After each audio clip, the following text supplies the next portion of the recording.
ગુજરાતમાં ફરી એકવાર ચાંદીપુરા વાયરસને લઈને ચિંતા વધી છે। હિંમતનગરમાં 6 વર્ષના એક માસૂમ બાળકનું ચાંદીપુરા વાયરસના સંક્રમણથી મોત થયું। આ સાથે જિલ્લામાં અત્યાર સુધી 3 દર્દીઓના મોત નોંધાતા આરોગ્ય વિભાગ એલર્ટ મોડ પર આવી ગયું છે।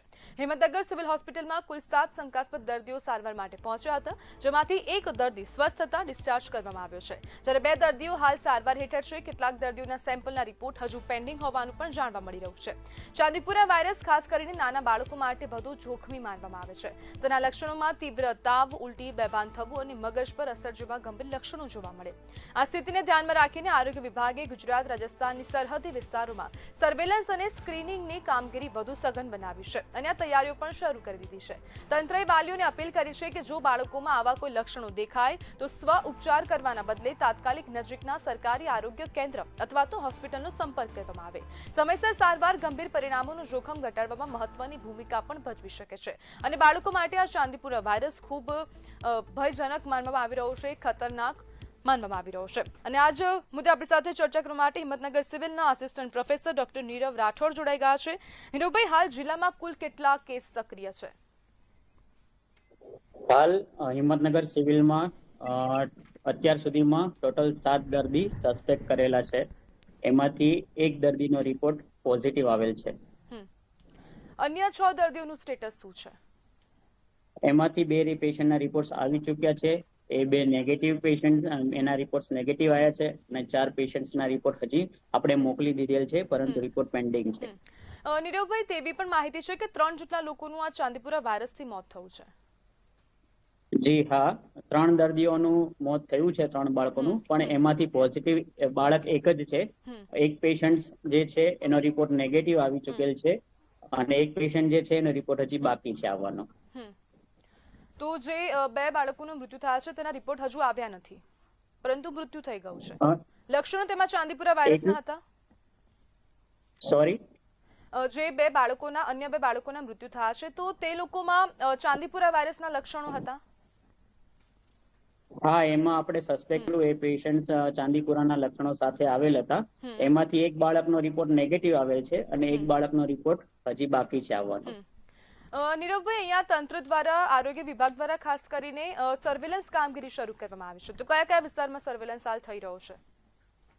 આપણા જે અંતરિયાળ એરિયા છે સાબરકાંઠા જિલ્લાના, જ્યાંથી આપણને કેસ મળી આવેલ છે, અને આજુબાજુના એરિયામાં સરકારશ્રી તરફથી બધા જ પગલાઓ ચાલુ કરી દેવામાં આવેલ છે। નીરવભાઈ, અહીંયા એ પણ જાણવું છે, અમારા દર્શકોને પણ જણાવો કે આ વાયરસ કેવી રીતના ફેલાય છે?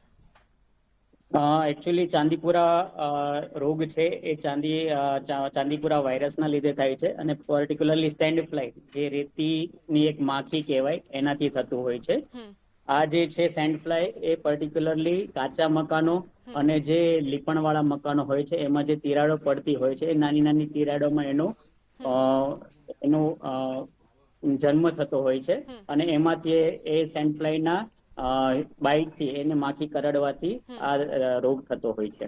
આના મુખ્ય લક્ષણો શું છે ચાંદીપુરા વાયરસ? મુખ્ય લક્ષણોમાં બાળકને ટૂંકા સમયગાળામાં હાઈ ગ્રેડ ફીવર, તાવ આવવો, માથાનો દુખાવો, હેડેક, અલ્ટર્ડ સેન્સરમ, મતલબ એનું સભાન અવસ્થામાં ફેરફારો આવવા, વોમિટિંગ અને ખેંચ જેવા લક્ષણો જોવા મળતા હોય છે। નીરવભાઈ, આ વાયરસ માટે કોઈ ચોક્કસ દવા કે રસી ઉપલબ્ધ છે? ના, હજી સુધી આ રોગ માટે પર્ટિક્યુલરલી કોઈ રસી કે દવા મળેલ નથી આપણે। તો નીરવભાઈ, આસપાસના વિસ્તારોમાંથી અથવા તો સાબરકાંઠા સિવાય કોઈ અન્ય જગ્યા પર ચાંદીપુરા વાયરસના કેસો નોંધાયા છે એવું કંઈ જાણવા મળ્યું છે?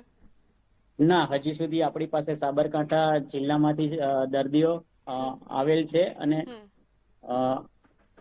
એક પંચમહાલ જિલ્લામાંથી 2 દર્દીઓ બનાવી અને એક બનાસકાંઠામાંથી પણ આપણે સસ્પેક્ટ કરેલ છે। નીરવભાઈ, અહીંયા એ પણ જણાવો અમારા દર્શકોને કે વાલીઓ ખાસ કરીને શું ધ્યાન રાખે? વાલીઓ માટે પર્ટિક્યુલરલી એમના બાળકો માટે એ ધ્યાન રાખવાનું કે પૂરતા ફૂલ સ્લીવ, પૂરી બાઈના કપડાં પહેરાવે, પૂરતા કપડાં પહેરાવે, અંગો ઢંકાયેલા રહે, બાળક મચ્છરદાનીમાં ઊંઘેલું રહે, મોસ્કીટો બાઇટ, મોસ્કીટો રેપેલન્ટ અને મોસ્કીટો જે આપણે ટ્યુબ્સ આવતી હોય છે એનો યુઝ કરે। એના સિવાય આજુબાજુમાં પાણી ના ભરાય અને પાણી ભરાતું હોય તો એનો નાશ કરે। એ ખાસ આપણે કરી શકીએ. અને જો ઘરમાં કાચા મકાન હોય કે નાની તિરાડો હોય તો એનું પુરાણ સમયસર થઈ જાય એ જરૂરી છે. જી બિલકુલ નીરવભાઈ, જોડાવા બદલ આપનો આભાર.